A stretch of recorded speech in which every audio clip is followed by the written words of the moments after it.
Greetings and salutations, my excellent friends. It is Friday morning here, and I've just completed uploading today's video, The National Cemetery of Korea. But on this channel today, I thought I would help someone out, and this gentleman's name is Derek, and he sent me a whole load of questions related to teaching here in Korea. So I thought, rather than typing out an answer, I would provide a video response so that anyone who has similar questions could get the same benefit. So let's get to the questions. Number one, what is an average day like teaching? Now, this actually varies because there are several different kinds of teaching environments. You have your kindergarten classes, you have your elementary, you have your middle school, you have your high school, you have your adults, you have private hagwons, you have your uh, uh, public schools. So I'll try to share what I can. Um, you either can work, and you even have split shifts if you want to go that route as well. If you are teaching kindies, you will start in the morning and then go to early afternoon. If you're doing elementary, you and middle school, high school, you will typically have an afternoon to evening, whether 2 to 10, 4 to 10, something along those lines. If you're doing adults, you might have what we call split shifts, where you do, say, 6 to noon and then something in the afternoon, just so you can hit people before they go to work and then after work. Public school is pretty much an 8 to 5 type job. So that's the typical hours. Most private academies will have you at work between 30 and 40 hours a week, teaching the majority of the time.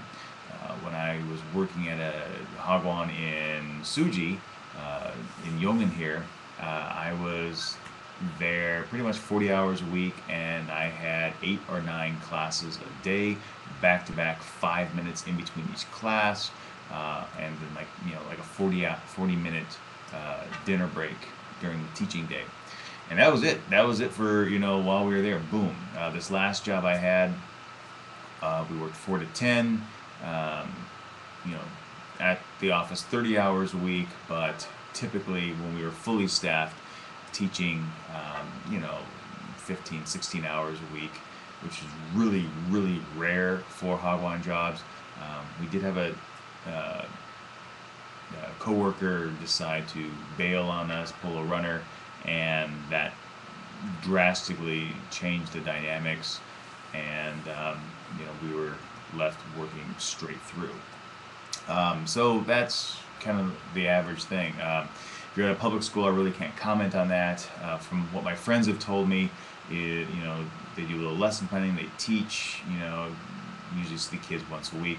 Also, and depending on what kind of school you're at, you can look at, maybe seeing your students once a week, or maybe, Monday, Wednesday, Friday, or then Tuesday, Thursday, depending on what kind of educational setup they have. So that's that's kind of what you have in terms of schedule. As far as what the day is like, usually it's very fast paced. You get in and you just go go go go go go go. Make your copies, review your lessons, get your books ready, make sure you have all the materials ready, and then go. And that's it. Insights on lesson planning. Really, it's really hard. Sometimes you do have curriculum to work with. Sometimes you have to generate it yourself. Uh, it's really well just scattershot around there. I would probably say the best thing for you is sign up for a TEFL online TEFL course, because they have lesson planning things in there. You always want to look at what the educational objective is for the course and the educational objective for the lesson. Everything you do should be geared towards that educational objective. One of my big pet peeves when it comes to people generating lessons are doing things that don't adhere to the overall goal. So doing something just for the sake of doing something, I don't like that.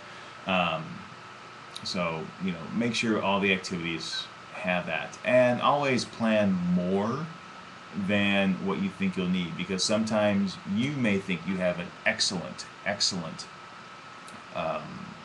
activity plan, but your students will like it, or maybe they just don't get it and you'll need to switch gears and do something else. The banking process. Banking is banking. Typically, your school will help you find a bank close by the school that they will wire the money into. Banking here is a little bit different. Each individual person has an account, and you can do all your wire transfers, pay cash, pay with your card, just like in your home country. I'm assuming United States, Kansas City. In the United States, usually there will be one or two people at the bank that can speak English, so it's easy to wire money back home. Exchange rates vary. You can look on the internet, Yahoo, different forex sites for that. The banks will have the exchange rates in there, and also depending on how much you wire, it will fluctuate a little bit. They'll give you a better rate, but you can also just be ready for it, that the bank on this end will charge you a transfer fee. In most cases, the bank on the other side in the States will also charge you a transfer fee, so you'll be losing money on that. And every once in a while, depending on your bank back home, they will sometimes also go through intermediary, and they'll get hit again for there. So on an average transfer, like say on $1,000, you can look at losing anywhere between $40 and $60 in fees along the way. So just keep that in mind. But it's really easy. I transfer money every now and then to pay off my credit card when I use my American credit card to purchase things here and abroad. So I just go to the bank, fill out the form, and it's done. Lessons learned on what not to do while in South Korea.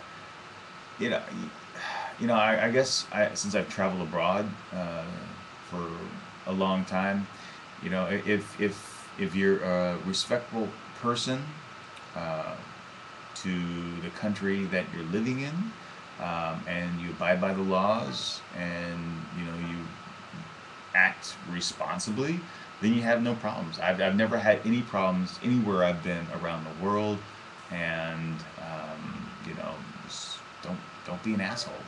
That's all I gotta say. Don't be an asshole, and you'll be fine. Suggestions about the interview process. Ask lots of questions about the school, ask lots of questions about the curriculum, ask questions about how long the instructors have been there, how many instructors there are there foreign teachers, are there Korean teachers, do you co-teach, how many times do you see the kids, what curriculum do they use specifically, is it something homegrown, is it an American curriculum, are they basically plagiarizing somebody else's books and using that, are you required to lesson plan, what kind of feedback do you have to give the students, do you have to do weekly progress reports, monthly progress reports, report cards, do you have to call the parents, what's your apartment like, how far away is it, when do you get paid, make sure that they, since you're American, make sure they put into the pension, make sure you get your health insurance, do you have to pay for your own medical tests, or is the school paying for that? How are you going to get to and from the airport when you get in? Are they going to pick you up at the airport? Are they going to provide the airport limo or the bus or the train or whatever it is to get you to the school? What kind of living condition are you in? Is it a villa? Is it an office tel? Do you have to share with somebody? These are all good things. If you have the opportunity, you make sure you email the current instructors. Find out what they really think about the place. Are people staying? Are they rotating? Have they had any runners? Listen to your gut as well. If you think that this is not the right place for you, just turn down the job and go someplace else. And as far as personal achievements that I'm willing to share, I don't know. I mean, I really enjoy what I do. I really miss teaching the elementary kids. They're fantastic. Sometimes on my days off, I'll go to the coffee shop by the school and, sit outside and, have a few minutes with some of the kids that I used to teach as they get ready to go into the old academy, and meet some of the parents that I got to know while teaching there. I was really happy that I was awarded the opportunity to write my own public speaking course while I was there. In the curriculum that we had at the academy, giving presentations was something that the kids were asked to do, but not a lot of time was spent on teaching them how to give a good presentation. So for one of the intensives, I coupled that with another speaking course to give the students enough time to learn how to public speak, to get the practice that they needed in order to really succeed when giving presentations.